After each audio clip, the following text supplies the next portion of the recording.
मिस्किन मांजू खान कास्केली जिसते मांजू खान ताईं असांजो पैगाम पुजे ऐं गुज़ारिश कंदुसि भाउ रमेश गुप्ता जी ख़िदमत में त हू तव्हां सां मुखातिब थियनि।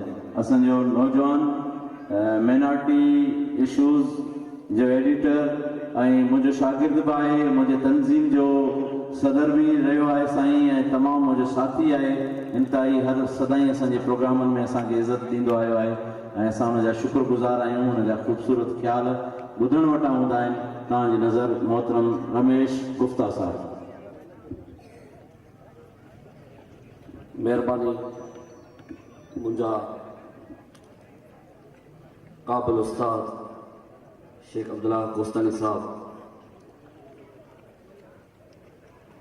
मूंखे फ़ख्रु आहे त मुंहिंजा शेख साहब सां टिनि क़िस्मनि जा तालुकातनि जा टे पहलू आहिनि माना साईं सां। हिकिड़ो तालुक़ु उहो हुयो जॾहिं असीं थाणे बुला खान में पीलियूं ड्रेसूं पाए स्कूल में पढ़ंदा हुआसीं। साईं अरबीअ जो टीचर हुयो ऐं जीअं सवेर भाउ ॻाल्हि कई असांजे डॉक्टर वैसी साहब त मदरसनि में या कहिड़ी बि इबादत, मंदर मस्जिद गिरजाघर, इहे हिते इबादत जा अक़ीदे जा ख़ुदा जा तसवर तख़लीक़ थियनि था। मुंहिंजे नज़र में टिनी जी अहमियत बराबरि आहे। पर आउं शेख साहब जे बारे में ॻाल्हि कंदो हलां त उन वक़्तु साईं मज़हबी तइलीमात सां गॾोगॾु असांखे मूंखे यादि आहे त गुलफुल हिकिड़ो अकबर जसकाणी जो एडिटर हूंदो हुयो, 4 रुपया हुनजी क़ीमत हूंदी हुई। तंहिंमें असांजे क्लास में असीं 3 छोकिरा हूंदा हुआसीं। हिकिड़ो महबूब मेमन छोकिरो हूंदो हुओ, साईं एहसान जो पुटु। ॿियो अनवर कास्कली छोकिरो हूंदो हुयो, साईं हुसैन जो पुटु। हींअर अलाए किथे न, इहा 95 96 जी ॻाल्हि आहे। टियों आऊं हूंदो हुओ, जेके असीं साईं जा रेग्युलर पढ़ंदड़ हूंदा हुआसीं त साईं चवंदो हुयो त हे बि शयूं लाज़मी आहिनि। इचक मिर्चक हूंदो हुयो, गुलफुल हूंदो हुयो, गुलिस्तान हूंदो हुयो, ॿारड़ा हूंदो हुया। मतिलबु त इहो असांजो तालुक़ु मुंहिंजो रहियो साईं सां। अब्बास ज़ुल्म फाउंडेशन 2002 में ऐं या 3 में साईं चेयरमैन हूंदा हुया, ऐं हुनजो सदर हूंदो हुयुसि। त उहा सिचुएशन ॿी हुई, उहा नज़र ॿी हुई। उते मूं साईं खे एज़ तंज़ीम जे चेयरमैन तौर ते हिकु क़िस्म जो एडमिनिस्ट्रेटर हुजे माण्हू, ॾाढो शानदार, ॾाढो ज़बरदस्त चइनि माण्हुनि जो कमु अकेले सर खणणु, राति जो 2 थिया वेठा आहियूं गॾु, अगरि उनखे फलाणी शइ रहिजी वई उनजो छा थींदो, बाकर शाह जीलानी ते छा कयूं, मेलो अचण वारो आहे, उनजी का संजीदा शइ थिए। होटलूं आहिनि, शरबत जा दुकान आहिनि, पर पाण किताबी मेलो लॻायूं। उनखां पोइ ॿिए ॾींहुं थियो इहा सुज़ुकी, इहो शेख अब्दुल्ला, इहो रमेश गुप्ता, इहो असीम कास्कली। मतिलबु त उहो हिकिड़ो ॿियो रंग हो साईं शेख साहब खे ॾिसण जो। ऐं हिकु उस्ताद जे हैसियत सां, हिकु दोस्त जे हैसियत सां, हिकु अब्बास फाउंडेशन जे चेयरमैन जे हैसियत सां मूं टिनी में तवाज़ुन रखंदे साईं में ॾिठो। किथे बि का जज़्बात या हर हिकु शइ ॿी शइ ते हावी हुजे, नफ़्सियाती तौर ते ईअं न। साईं जे लाइ मूंखे फैज़ में त फैज़ थियो। हिकिड़ो शेर यादि थो अचे, फैज़ उर्दू जो मुंहिंजो पसंदीदा शेर आहे, शाइर आहे। तुंहिंजो शेर आहे, मैदान वफ़ा दरबार नहीं या नाम नसब की पूछ का। यानी इनके पास सिंधी में उठूं तो मैदान वफा दरबार नहीं या नाम नसब की पूछ का। यानी मुझे अकल मुताबिक इनकी माना यह है, वफा में मुराद है अकल, इल्लत है।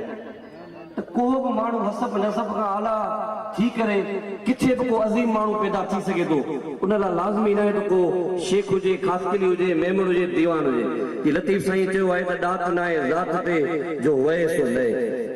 मैदान वफा दरबार नहीं या नाम नसब की पूछ का, आशिक तो किसी का नाम नहीं, ये इश्क किसी की जात नहीं। ये इश्क की जात ना थी, इदा होशियारी दानाई के ज़ात ते ना हुंदी। कोस्तान जे अमन भाईचारे जे ॻाल्हि थी त इहा हिन रीजन जी हिन खिते जी गॾियल जॾहिं पाकिस्तान नओं ठहियो उन वक़्त खां वठी असांजा जेके आलम हुया, जेके मुदबर हुया, मौलाना अबुल कलाम आज़ाद मुंहिंजा चंद जेके मोस्ट फेवरेट आलम ऐं स्कॉलर्स आहिनि उन्हनि मां हिकु आहे।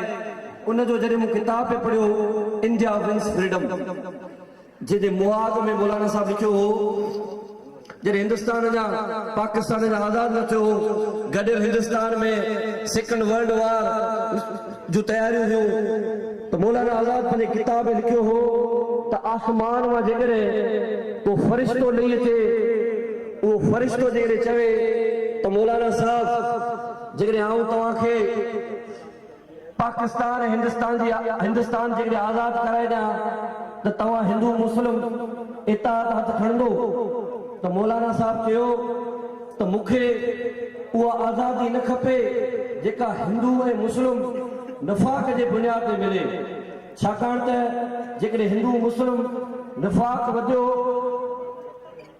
जेकॾहिं आज़ादी न मिली त उहो हिंदुस्तान जो नुक़सानु थींदो, पर जेकॾहिं हिंदू मुस्लिम फ़साद वधियो त उहो आलम इंसानियत जो नुक़सानु थींदो। इन जे करे आऊं आज़ादीअ खे आलम इंसानियत जे मुक़ाबले में तरजीह नथो ॾियां। इहे असांजा आलम हुया, इहे असांजा रहबर हुया। ऐं अॼु असांजो कोस्तान, जॾहिं असांजे कोस्तान जा माण्हू ख़याली दुनिया में हुजनि, व्हाट्सएप जी दुनिया में हुजनि, हर हफ़्ते में व्हाट्सएप जो नओं ग्रुप ठहंदो हुजे, माण्हू ख़याली जन्नतूं ठाहींदा हुजनि, व्हाट्सएप ते काल मास खां वठी मुख़्तलिफ़ बेस थियनि, अमली तौर ते ज़ीरो हुजे, कुझु बि न हुजे, उन व्हाट्सएप ऐं फेसबुक जी दुनिया खे ओरांगे अहिड़ा अमली प्रोग्राम कराइण, ग़रीब माण्हुनि जा प्रोग्राम कराइण, हेठे तबिके जा प्रोग्राम कराइण, सच पुछो त इहा हक़ीक़ी फ़ख्र खां घटि ॻाल्हि न आहे, तमामु वॾी ॻाल्हि आहे। ऐं शेख साहब कोस्तान जो, छाकाणि त दुनिया में जेके सुठा माण्हू हूंदा उहे हिकु खिते, हिकु नस्ल, हिकु मज़हब जी मीरास खणाए हूंदा, त शेख साहब सभिनी जो हिते कोस्तान जे लाइ हिकिड़ी सुञाणप आहे, जेको न फ़क़त छो मज़हब जा मुख़्तलिफ़ पासा हूंदा आहिनि, हिकिड़ा इबादत बराए इबादत हूंदा आहिनि, हिकिड़ा नज़रियाती पासा हूंदा आहिनि, हिकिड़ा तसौफ़ी पासा हूंदा आहिनि, हिकिड़ा सूफ़ीज़म खे टच कंदड़ पासा हूंदा आहिनि, हिकिड़ा मज़हब जा समाजी पासा हूंदा आहिनि, इंसाफ़ ते ॿधल वारा पासा हूंदा आहिनि। जीअं हज़रत उमर जे दौर में के ईसाई जी गिरजाघर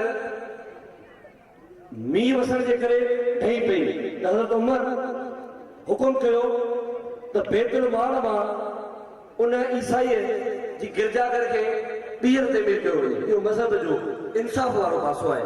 हीउ जेको शेख साहब इज्तिमाही शादियूं कराए थो, इहो मज़हब जो समाजी पासो आहे। ऐं आऊं हमेशह मज़हब जे इन पासे जो क़ाइम रहियो आहियां त माण्हू ग़रीबनि जी मदद करे, ग़रीबनि खे तइलीम ॾे, शादी बुनियादी ज़रूरत आहे, उन खां पोइ सिहत असांजो MS साहब वेठो आहे, ऐं उनखे गुज़ारिश कंदुसि त ॿाराड़ीअ में जेकॾहिं सिहत जा के मसइला आहिनि, इहो बि असांजे मज़हब जो पासो आहे।